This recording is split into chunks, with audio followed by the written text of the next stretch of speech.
और आज भी बहन जी पूरे हरियाणा प्रदेश के अंदर घूम घूम करके जनता को संबोधित कर रही है। और मैं बहन जी को आप लोगों की तरफ से आश्वासन दिलाना चाहता हूं कि आपका बनाया हुआ गठबंधन निश्चित रूप से हरियाणा प्रदेश के अंदर सरकार का गठन करके रहेगा। आपका आशीर्वाद निरंतर यदि बना रहा तो आपके आशीर्वाद से अभय सिंह चौटाला जी हरियाणा प्रदेश के मुख्यमंत्री बनेंगे और एक चमार जाति का व्यक्ति हरियाणा प्रदेश के अंदर उप मुख्यमंत्री का स्थान ग्रहण करेगा। तो दोस्तों मेरी आप सबसे यही प्रार्थना है कि बहन जी के बनाए इस गठबंधन को तेज गति से चलाने का काम करें। 36 बरादरी के लोग इस गठबंधन के साथ दोस्त जुड़ते जा रहे हैं और मैं फिर से बहन जी का यहाँ पहुंचने पे स्वागत करता हूं, आभार व्यक्त करता हूं कि आप लोगों ने एक कमेरे वर्ग का और एक कमेरे वर्ग के कमाने वालों का, हरिजन का और कृषि खेती करने वाले का और मेहनत करने वाले लोगों का एक ऐसा गठबंधन बनाया है जो सबके ऊपर भारी पड़ रहा है और निश्चित रूप से हरियाणा प्रदेश के अंदर विजय की पताका फहराने का काम करेगा। और मैं इधर SC/ST क्यों बोल रही हूँ, शेड्यूल कास्ट और शेड्यूल ट्राइब्स, क्योंकि संविधान में जो दलित वर्ग के लोग हैं तो संविधान में दलितों के लिए तो हरिजन लफ्ज का इस्तेमाल नहीं किया गया है, बल्कि अनुसूचित जाति व जनजाति लफ्ज का इस्तेमाल किया गया।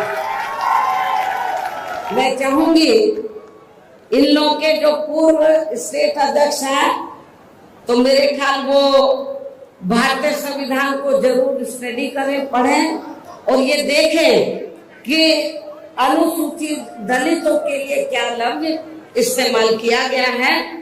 तो मुझे क्या लगता है ये बाबा साहब के बारे में इनको जानकारी है, लेकिन ये भी जानकारी लेनी चाहिए कि SC/ST के लिए क्या लफ्ज इस्तेमाल किया गया है।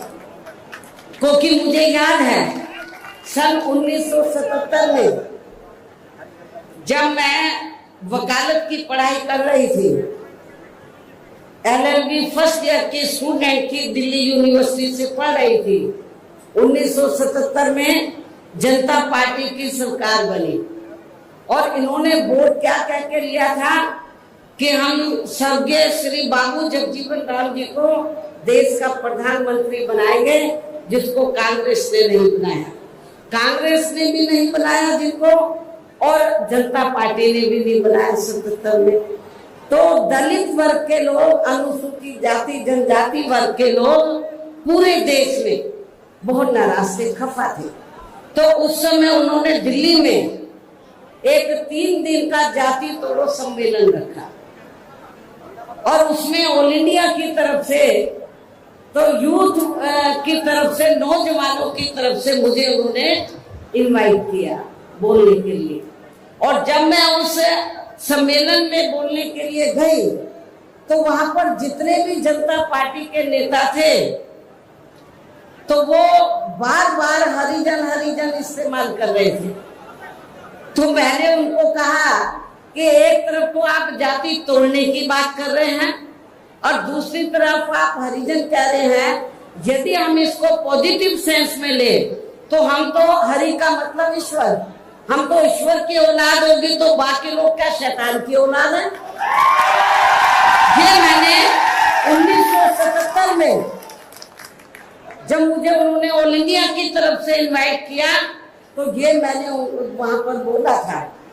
तो उधर ही जो जनता पार्टी के जो नेतागण लोग थे उन्होंने माफी मांगी और कहा कि मैंने बोला कि आपको आप सरकार संविधान से चलती है और संविधान के हिसाब से आप लोगों को जो वीकर सेक्शन के लोग हैं तो उनको अनुसूचित जाति जनजाति और अन्य पिछड़ा वर्ग बोलना चाहिए, तो ये ज्यादा बेहतर होगा।